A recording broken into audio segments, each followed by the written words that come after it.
What's going on, everybody? This is Jimmy, and this is another episode of Nerdageddeon, and it is centered solely around Dumbo and a little bit of Disney news as well.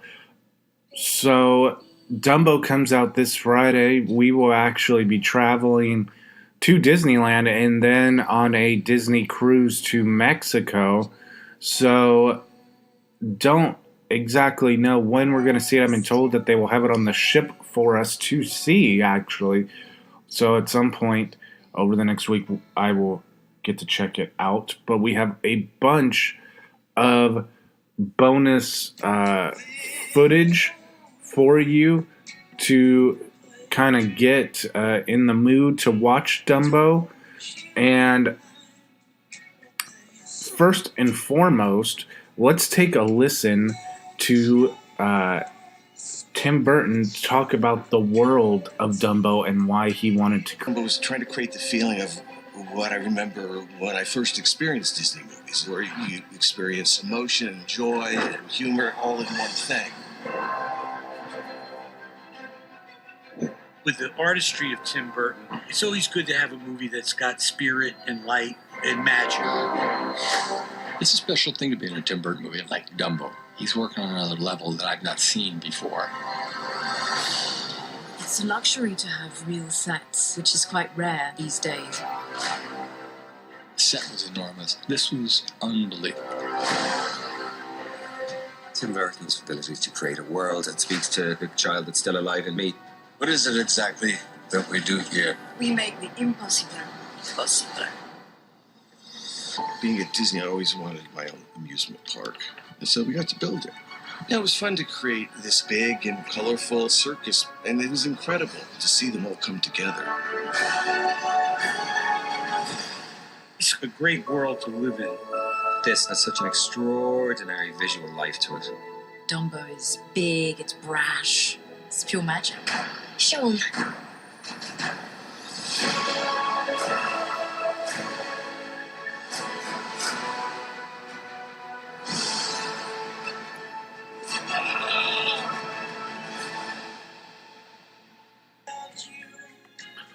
So there you go. I mean, that kind of shows you how excited they all are. But let's dive in a little bit more into some of the cast interviews with the casting from Dumbo. First, let's hear from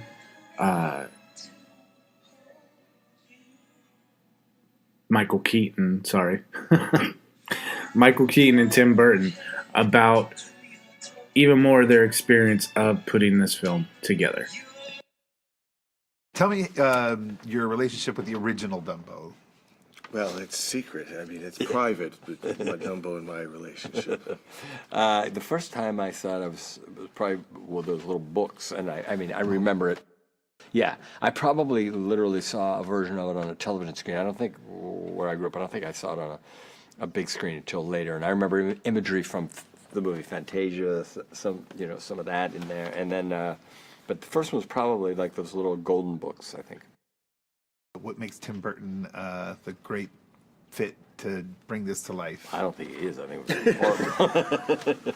You're assuming that made sense. Yeah. No, that's Bad corporate decisions. Yeah, sometimes that's exactly the reason. I think a lot of times he is the right fit because he appears to many, or some would think, no, that's not what you want to do, and when in fact that's exactly what you want to do. This movie, case in point, Absolutely, it's a great film. Can you talk about Danny DeVito as the ringmaster?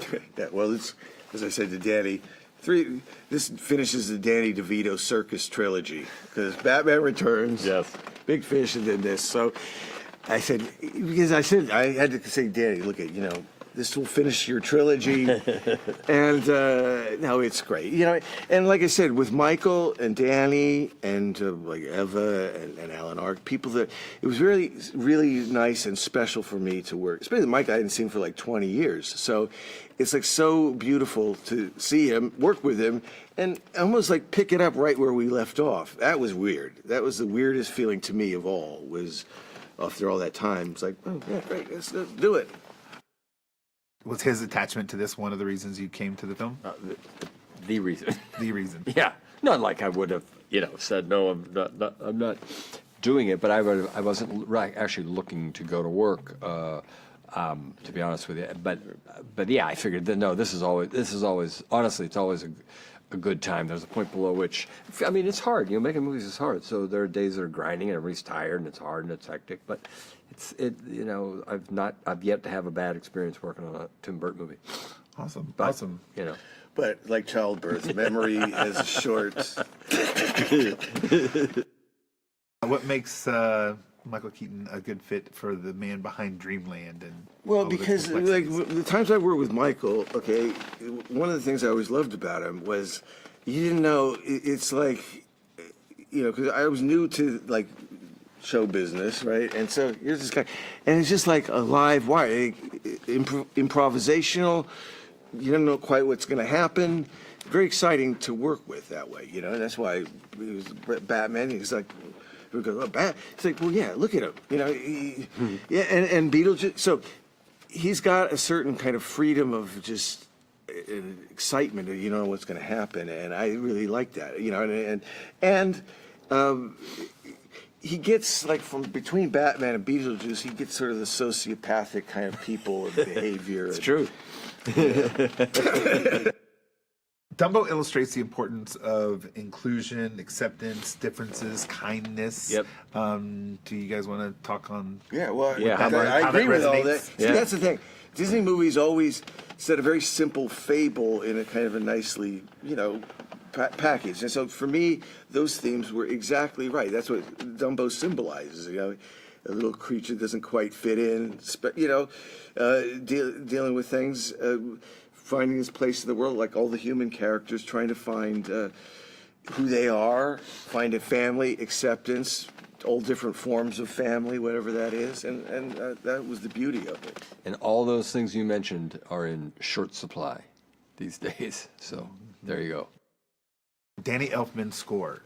How does that help your movie making? Well, yeah, Danny, he's like, he's like, again, as I've said this in the past, but he's like another character in the film. So, he for all those many years, it's like he's part of what makes it what it is, It's like everybody, Michael, Danny Elfman, Colleen, Rick Heinrichs, everybody does their part to make it something beautiful and put their heart into it.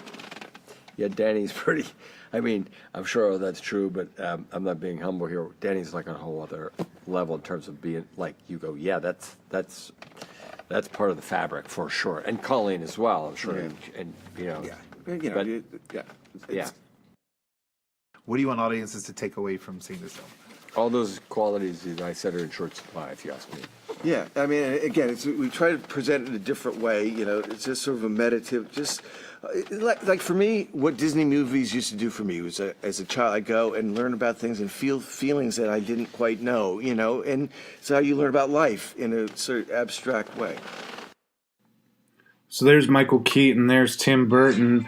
They're excited, man. Tim Burton seems very excited about this movie, which gets me excited because it's one of my all-time favorite Disney animation films. And so to hear him so excited about it really gets my hopes up for this film. Let's hear from Yeah, I mean, I grew up with this cartoon. I was too young when it came out, but I was like 5 when I saw it, and I just, I fell in love with the love story, obviously, between this mother and this baby elephant. It was, really heartbreaking and moving and just beautiful. Tim is the perfect director for this movie because he understands outsiders, outcasts, who, are unloved or because they are too different. And, he knows how to celebrate the misunderstood. Yeah, I mean, it is very refreshing to have a movie that says, be yourself, embrace who you are. You don't need to be perfect to be loved. I trained for like a couple of months with some amazing circus people who were extremely patient with me because I was so panicked at the beginning of the job. I thought I would never be able to go up there and swing but they were just so wonderful and very kind, and they took it slowly. I went higher and higher and higher, and then one day I took off. I managed to swing and flip and do weird things up there, and because also it requires lots of strength, core-wise, and then like the arms, and it's a really wonderful craft. Yes, I mean, I never thought I would overcome my fears of heights, and it's in facing this that I was able to overcome it.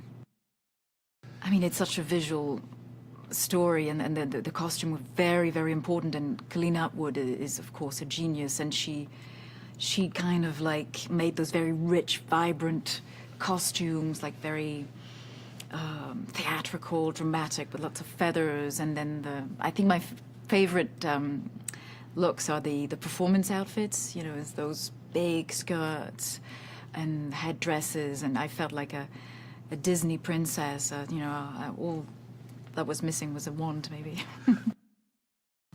Yeah, I mean, she's Vanderveer's girlfriend, who is the owner of Dreamland, who is a very cruel man. And so the first time she meets Dumbo, she doesn't believe he can fly. And then, when she gets to know him, and especially when she sees that he can fly, everything changes. Dumbo kind of opens her heart, and then she's going to be ready to save him and reunite him with his mother. I mean, I think we all need this movie because it's a movie about love, about hope, about dreams, and it's terribly entertaining too. So there's Eva, and she seems, just as excited as anybody else to be in this film. Another guy who has really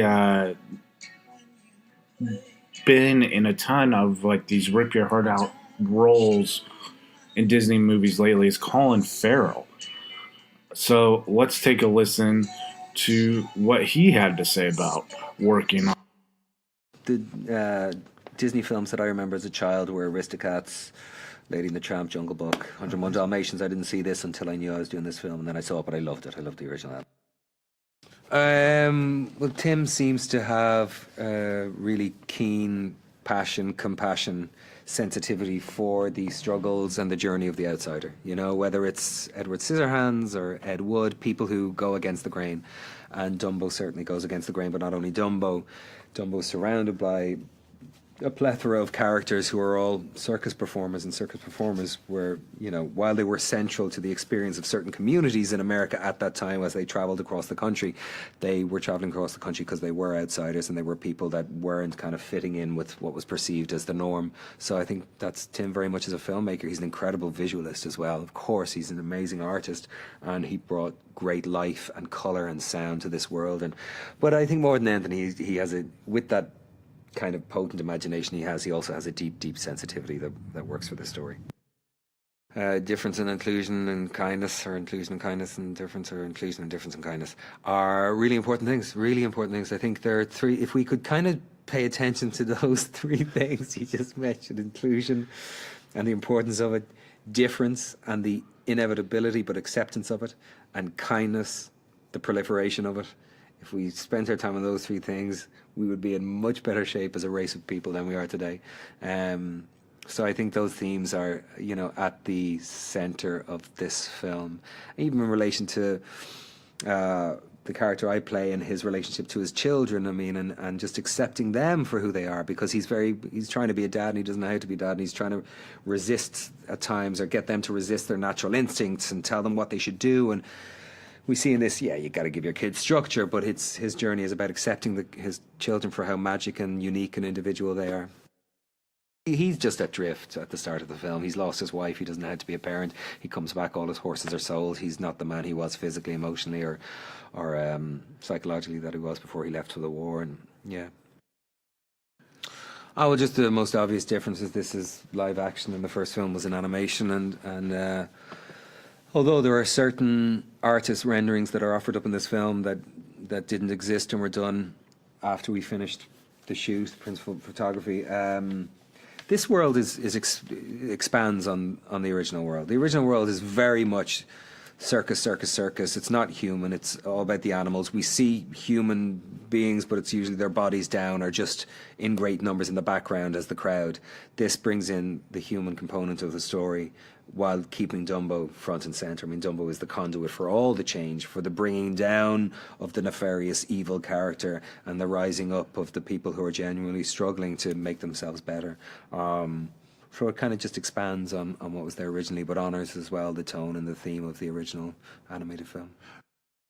I hope people enjoy it. I hope they go and see it, and I hope they enjoy it, and I hope they're moved by it and taken somewhere for a couple of hours that this plays. Yeah, there's something about Colin Farrell in any Dumbo movie. It really does do something for me emotionally. I don't know what it is about the guy, but he has this way of like just invoking sadness out of you. His characters, he makes you feel for him. He did it in Saving Mr. Banks. And I feel like he's going to do it again in Dumbo. And this movie's going to rip all of our hearts out in the best way possible, but it's going to happen. Last but not least from the cast, we have a snippet here from Danny DeVito, which was pretty cool. It's pretty cool. I just kind of finally made the connection that Dumbo... Michael Keaton and Danny DeVito working together again since their Batman Penguin days, which is cool, man. The two have a history together, so I'm excited to see how they play off of each other. But here is... I was born after the movie was made, but my sisters took me I saw it in the movie theater the first time, and then I have 3 children, so I've introduced them to Dumbo, and it's one of our favorites, because of all the great values in it and all wonderful. The artistry of the original movie is spectacular, just mind blowing. What you have is all the intrinsic values and messages, or if you will, lessons, mirrors that are held up to life in the original movie, given to Tim Burton, and his imagination is just boundless, and we wind up with this 21st century Dumbo, and really happy to be in it. Well, basically, I believe that the main homage is the theme of the whole movie, of the whole idea of the difference of somebody being born with what they feel is a detrimental attribute, and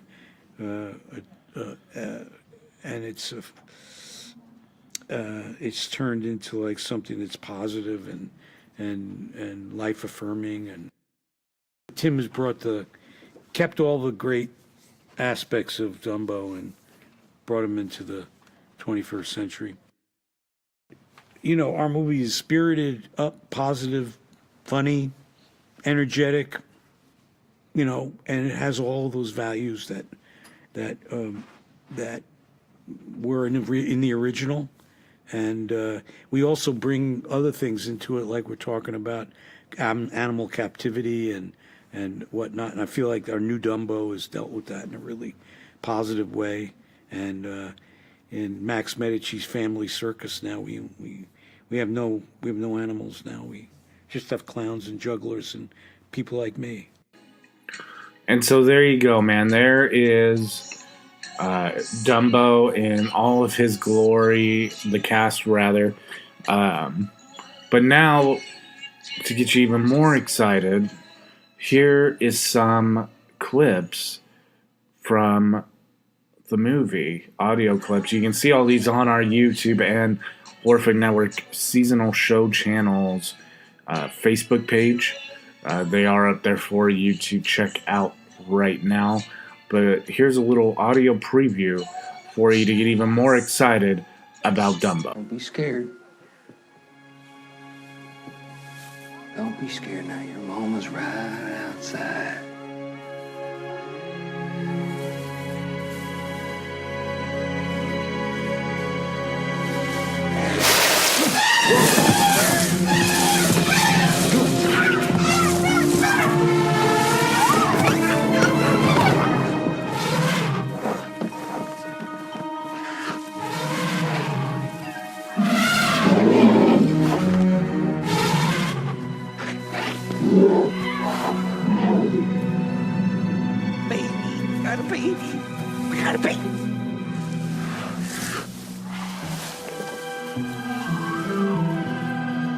What is that?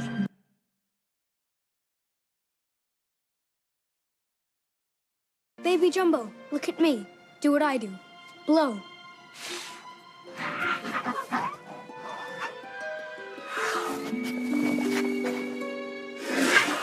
No, not the feather.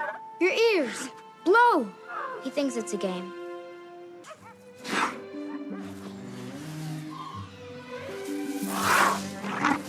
Let me have a turn.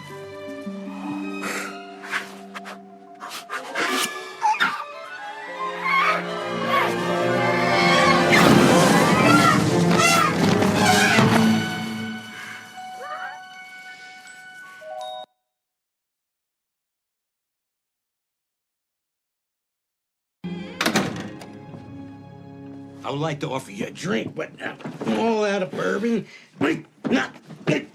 and cognac and scotch.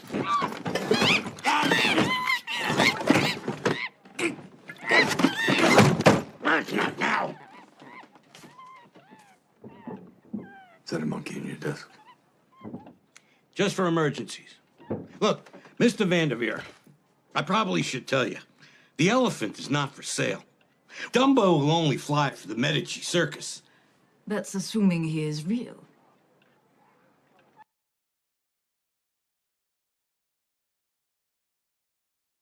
My little one.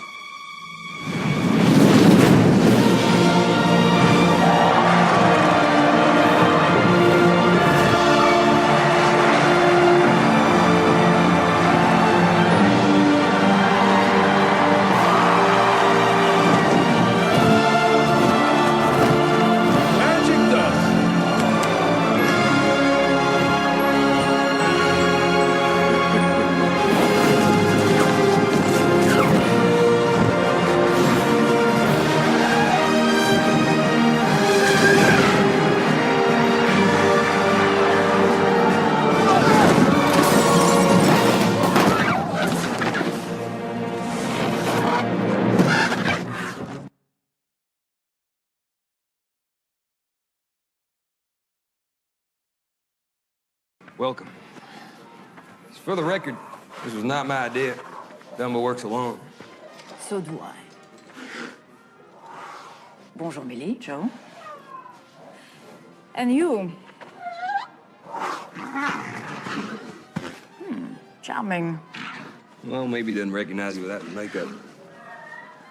So I got to teach you to fly? I know how to fly. Ever since I was a child. They taught Dumbo to fly, no? So I don't need your expertise.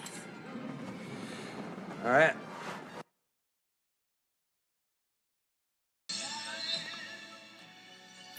So there you go, guys. I know it was a shorter episode, but we got you some snippets with the cast, a preview of Dumbo. I'm looking forward to it. We will be off the air, Nerdageddeon wise, everything wise, for about 10 days or so, as, like I said, we are traveling, but we're just going to have a ton of content, Nerdageddeon wise and Disney wise, from the Disney cruise that I'm going on, and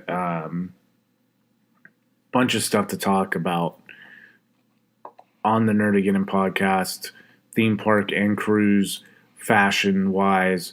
I'm excited for you guys to be able to take part in all of that and all the fun that we're having when I get back from having it. But I hope you guys check out Dumbo while I'm away. See it this weekend. Get its box office opening weekend up there in the high range. It's kind of gotten washed along the wayside since that Aladdin trailer came out. That's the one that everyone now thinks Aladdin's going to be good, and it probably is going to be good. But Dumbo, Tim Burton, Dumbo, Michael Keaton, Danny DeVito, Colin Farrell, Ava Green, hard to beat. Thanks for listening, everybody. We'll see you upon my return. Take care.